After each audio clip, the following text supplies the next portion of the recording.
வணக்கம். Welcome to positive machine சேனலுக்கு உங்களை அன்போடு வரவேற்கிறேன். நீங்கள் தூங்கி எழுந்ததும் உங்களோட மனசு கஷ்டம், துன்பம், தோல்வி, பிரச்சனை இதையே திங்க் பண்ணிட்டு இருந்தால் மைண்டு கடந்த காலத்தையே யோசிச்சு மூழ்கி இருக்குன்னு அர்த்தம். வாழ்க்கை ஒவ்வொரு நாளும் புதிதானது. ஒவ்வொரு நாளும் நம்ம வாழ்கிறதுக்காகவே படைக்கப்பட்டது. ஒவ்வொரு நாளும் நம்ம சந்தோஷமாக நிம்மதியாக வாழ்கிறது நம்ம கையில் தான் இருக்குது. அதுக்கு முக்கியமாக உங்களோட சிந்தனையை மாற்றி அமைக்கணும்.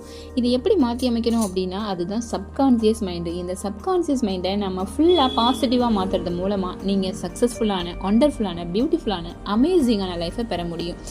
எல்லாம் விதின்னு வீட்டில் ஒரு ஓரமாக முடங்கி கிடக்காம நம்ம நினச்ச மாதிரி நம்ம லைஃப்பை மாற்ற முடியும்னு சொன்னால் நம்புவீங்களா?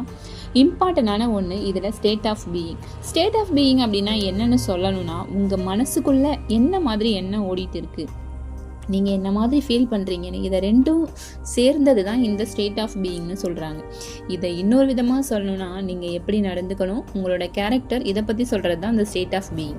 அதாவது உங்கள் கேரக்டர் நெகட்டிவ் கேரக்டராக இருக்குது அப்படின்னா அதுக்கு உங்களோட கடந்த காலத்தில் நிகழ்ந்த நிகழ்வு மூலமாக இன்ஃப்ளூயன்ஸ் பண்ணப்படுது. உதாரணத்துக்கு உங்கள் பாஸ்ட் லைஃப்பில் மிகப்பெரிய சோகம், ஃபெயிலியர்ஸ் இப்படி ஏதாவது ஒரு சம்பவம் நடந்திருக்கும். அதிலிருந்து மீண்டு வராமல் ஒருவேளை அது அப்படி நடந்திருக்கலாம், ஏன் இப்படி நடந்திருக்க கூடாதுன்னு ஃபாஸ்ட் லைஃப்ல நடந்த ரிசம்பிளன்ஸ் உங்களை அதிகமாக நெகட்டிவ் ஓரியன்ட் பர்சனாக மாற்றிடுது. மோசமான சூழல் உங்கள் வாழ்க்கையில் ஃபேஸ் பண்ணியிருப்பீங்க. அந்த சூழ்நிலையே நினச்சி ஃபுல்லாக நெகட்டிவ் தாட்டில் இருக்கேன், ரெக்ரெட் மைண்ட்லேயே இருக்கேன் அப்படின்னா நெகட்டிவாக நம்ம சிந்திக்க ஆரம்பித்தாலே எல்லாமே நெகட்டிவாக தான் நடக்கும். நம்ம நெகட்டிவ் தாட்டில் இருக்கும்போது எந்த ஒரு நல்ல சிந்தனையுமே நமக்கு உதிக்காது. அப்படியே சிந்திச்சாலும் அது சரியான டெசிஷனாக இருக்காது. இந்த மாதிரி ஃபாஸ்ட் லைஃப்பை பற்றியே சிந்தனை பண்ணிக்கிட்டு இருந்தால் நமக்கு கோபம், எரிச்சல், இயலாமை, இன்ஃபீரியாரிட்டி காம்ப்ளெக்ஸு, ரெக்ரெட்டு இந்த மாதிரி உணர்வு தான் அதிகமாக தோணும். இந்த மாதிரி சமயங்களில் நம்ம கோபப்படக்கூடிய கேரக்டராக கூட இல்லாமல் இருக்கலாம்.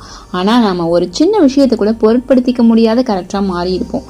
நம்ம கூட இருக்கவங்கள அதிகமாக காயப்படுத்துவோம். நம்மளோட இயலாமையை நினச்சி நாமளே வருத்தப்பட்டுப்போம்.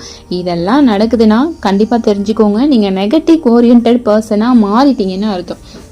இதுலேருந்து எப்படி வெளியே வர்றது அப்படின்னு கேட்டால் உங்கள் ஆழ் மனதை ரீப்ரோக்ராமிங் பண்ணணும்.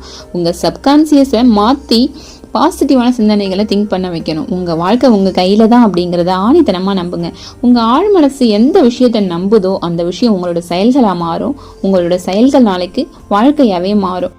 பாசிட்டிவாக மாற்றுறதுக்கு என்ன செய்யணும்னா உங்களோட அன்வான்ட் திங்கிங்கை முதல்ல கண்ட்ரோல் பண்ணணும். பாசிட்டிவாக மாற்றுறதுக்கு என்ன செய்யணும்னா ஒரு சிந்தனையை கட்டுப்படுத்தணுங்கிறது அவ்வளோ ஈஸியான காரியம் இல்லை. இதுக்கு நீங்கள் தியானத்தை பழக்கப்படுத்திக்கணும். இந்த தியானமே உங்களுக்கு அவ்வளோ சுலபமான காரியம்னு கேட்டால் அதுவும் கொஞ்சம் கடினமான செயல் தான்.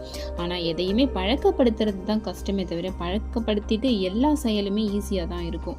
சரி, ஒரு 10 நிமிஷம் தியானம் பண்ணலாம் அப்படின்னு கண்ணை மூடிட்டு உட்காந்தா அப்போதான் அம்மா கூப்பிடுவாங்க, பக்கத்து வீட்டுக்காரன் சண்டைக்கு வருவான், 10 வருஷத்துக்கு முன்னாடி நடந்த சம்பவம்லாம் ஞாபகத்துக்கு வரும். தேவையில்லாமல் இந்த மாதிரி சிந்தனைகள்லாம் அப்போதான் அதிகமாகவே உதிக்கும்.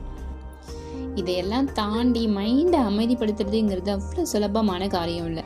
ஆனால் டெய்லியும் இதை கண்ட்ரோல் பண்ணி நம்மளோட பாசிட்டிவான சிந்தனைகளை ஆழ்மனதில் பழக்கப்படுத்தணும். இப்படி பழக்கப்படுத்திட்டா நீங்கள் தான் கிங்க. உங்களை ஜெயிக்க யாருமே இல்லை.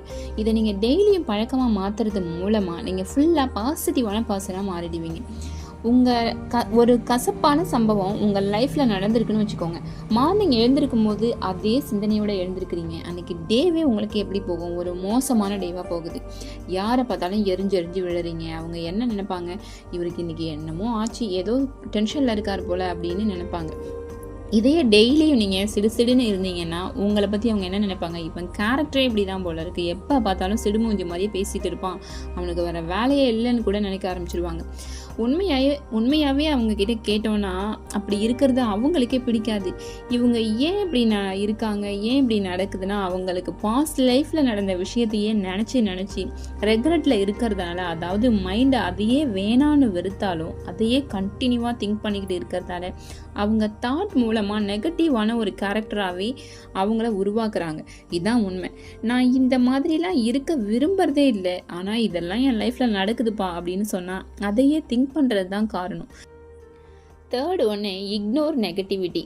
ஒரு மனிதனுக்கு ஆரோக்கிய கேடுலாம் எப்போ ஏற்படும்னு கேட்டால் அதுக்கு முதல் காரணம் எதிர்மறை எண்ணங்கள் அதிகமாக தோன்றது தான். ஒரு மனிதனுக்கு இல்லாத நோய்களை கூட அவன் உடம்புல இருக்கிற மாதிரி கிரியேட் பண்ண முடியும். எப்படின்னா அவன் ஆழ்மனதை நம்ப வைக்கிறது மூலயமா உருவாக்க முடியும்னு ஆராய்ச்சிகள் மூலயமா நிரூபணமாகி இருக்கு. நெகட்டிவ் தாட்டில் இருக்கும்போது ஒரு ட்ரீட்மெண்ட் எடுத்துக்கிட்டால் கூட அது நமக்கு முழுமையாக பலனளிக்கிறது இல்லை. நம்ம வாழ்க்கையில் ஏற்பட்ட கசப்பான அனுபவங்கள் அல்லது இழப்புகள் இதன் மூலமாக தான் நம்ம நெகட்டிவ் தாட்டுக்கே போயிடுறோம். இதுக்கு முக்கியமாக உங்களை நீங்கள் பிஸியாக வச்சுக்கணும். முடிஞ்ச அளவு எதையும் மைண்டில் வச்சுக்காமல் நண்பர்கள்கிட்ட ஷேர் பண்ணுறது உங்களை நீங்கள் பாசிட்டிவாக வச்சுக்க முடியும். ஒரு விஷயம் தெரிஞ்சுக்கோங்க, இங்கே நமக்குன்னு ஒரு ப்ராப்ளத்தை யோசிக்கும் போது அது பெருசாக தோணும். அதுவே மற்றவங்களுக்குன்னா நாமளே புது புது ஐடியாலாம் கொடுப்போம். ஸோ உங்கள் ப்ராப்ளத்தை முடிஞ்ச வரையும் நண்பர்கிட்ட ஷேர் பண்ணிக்கோங்க. இந்த உலகத்தில் தவறு பண்ணிடாத மனுஷனு கிடையவே கிடையாது. உங்கள் வாழ்க்கையில் நடந்த பிரச்சனைக்கு நீங்கள் தான் காரணம்னா முதல்ல நீங்கள் உங்களை மன்னிக்க பழகுங்க. உங்களை ஸ்ட்ரெஸ்ஸுக்கு உள்ளாக்குற பர்சன்கிட்ட இருந்து விலகியே இருங்க. முடிஞ்ச அளவு உங்களை மோட்டிவ் பண்ணுறவங்க கூடவே ட்ராவல் பண்ணுங்கள். என்ன சொன்னாலும் சரி, உங்கள் சந்தோஷம் உங்கள் கையில் தான்ங்கிறத மறந்துடாதீங்க. இந்த பதிவு உங்களுக்கு ஒரு நல்ல மோட்டிவாக இருக்கும்னு நம்புகிறேன். தேங்க்யூ.